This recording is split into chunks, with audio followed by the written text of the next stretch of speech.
For those of you who have been begging me to sing because I used to be a professional singer and not a professional declutterer, you're gonna be so happy about what I'm about to tell you. Okay, so we're about to start a little series called Talk Tidy Tune. And basically what that means is that we're gonna have a video where I'm tidying up a space that clearly needs to be tidied. And I'm gonna chat with you like we're going out to coffee on a Friday. It's not necessarily gonna be about decluttering and what I'm doing. We're just gonna be old pals, old friends. And then the real treat, I hope, is I'm gonna sing for you because, like I said, I used to be a professional singer. I used to wanna pursue Broadway, and that was my dream. And now I try and sing for my children, but they hate it. It's so rude. They would prefer my husband to sing for them, who's tone deaf. And so I was like, I'm gonna sing for the people just to get it out of my system and hopefully maybe save my children's poor sad ears, you know? But we're gonna start with the talking part while I tidy, because this is an account that's hopefully helping inspire you to pick up your home, declutter, tidy, organize, all of that. But I'm also your friend, so let's chat. In case you're wondering, like, hey, Shannon, where did this mess come from? Listen, I am many things. Decluttering, I love to do. Organizing, I love to do. Keeping a tidy home, I love. But you know what? I am not good at unpacking from vacation.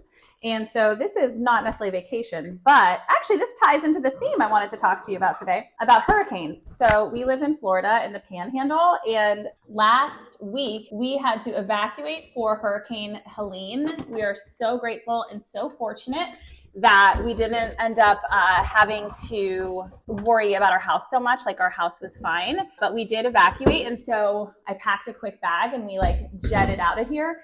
And so when we got back, in true Shannon fashion, I didn't actually put things back where they're supposed to go. And a week before that, we had traveled to Ocean City, Maryland. And so the house has really been getting away from me because I don't like to unpack from trips. It's my kryptonite. So we've been living like this for a week now, and it is time. It is time, as Rafiki would say. So here we are. Anyways, that's what I was gonna, ow, what just dropped? What is this? Is that from the front? My hair dryer officially broke. This thing has been hanging on by a thread for quite some time. Good thing I have my trusty hair dryer that's also like a blowout tool.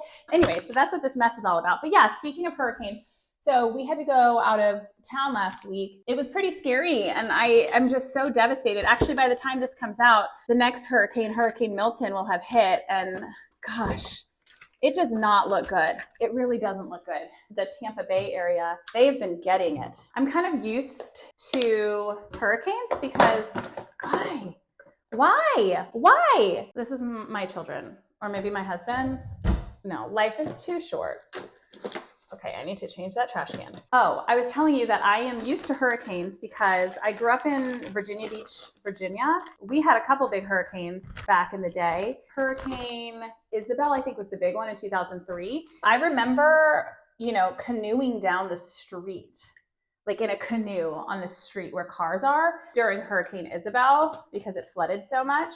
But our house was fine. So like in my memory, it was more just like a little funsy experience, which I know is not how we should view hurricanes. But hurricanes don't necessarily like scare me. They're not a brand new concept. But living in Florida has definitely been like a whole new world when it comes to that kind of thing. I mean, truly, it feels like every single fall, like we're afraid something terrible is going to happen. Scientists might have been right about global warming. I'm going to put a link in the show notes of this episode for any ways that we can hopefully help any areas that will be affected by Milton, and links to continue helping those that are still reeling from the aftermath of Hurricane Helene. It hasn't ended, right? Like, just because it's not as like heavily in the news anymore doesn't mean that things have gone away. The recency bias is that just because we've heard about something more recently, we think of it as like a bigger deal and it's like more important. Helene's aftermath is just as important as what's going on with Milton. But because it's not as recent, we're not talking about it. But I want to put a link in for the victims of Helene as well as Milton because they all matter equally. On that cheery note, I'm going to wipe down these counters and I'm going to sing you a little tune.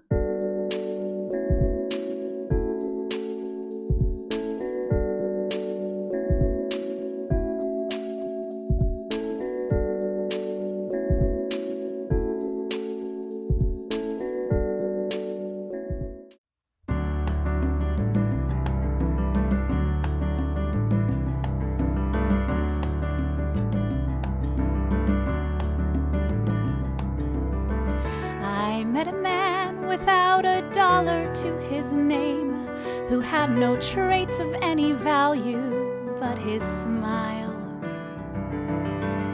I met a man who had no yearn or claim to fame, who was content to let life pass him for a while. And I was sure that all I ever wanted was a life like the movie stars led. And he kissed me right here, and he said, I'll give you stars and the moon and a soul to guide you and a promise I'll never go. I'll give you hope to bring out all the life inside you and a strength that'll help you grow. I'll give you truth and a future that's 20 times better than any Hollywood plot. And I thought, you know, I'd rather have a yacht.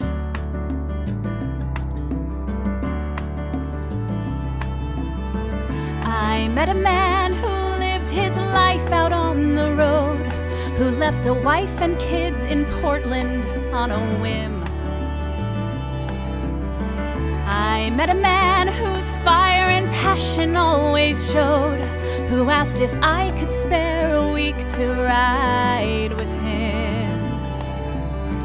But I was sure that all I ever wanted was a life that was scripted and planned.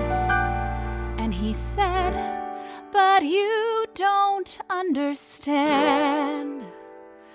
I'll give you stars and the moon and the open highway and a river beneath your feet.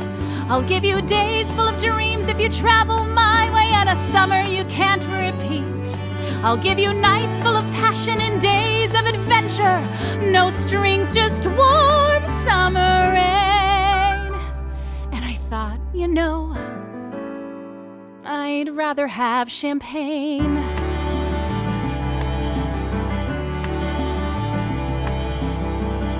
I met a man who had a fortune in the bank, who had retired at age 30, set for life.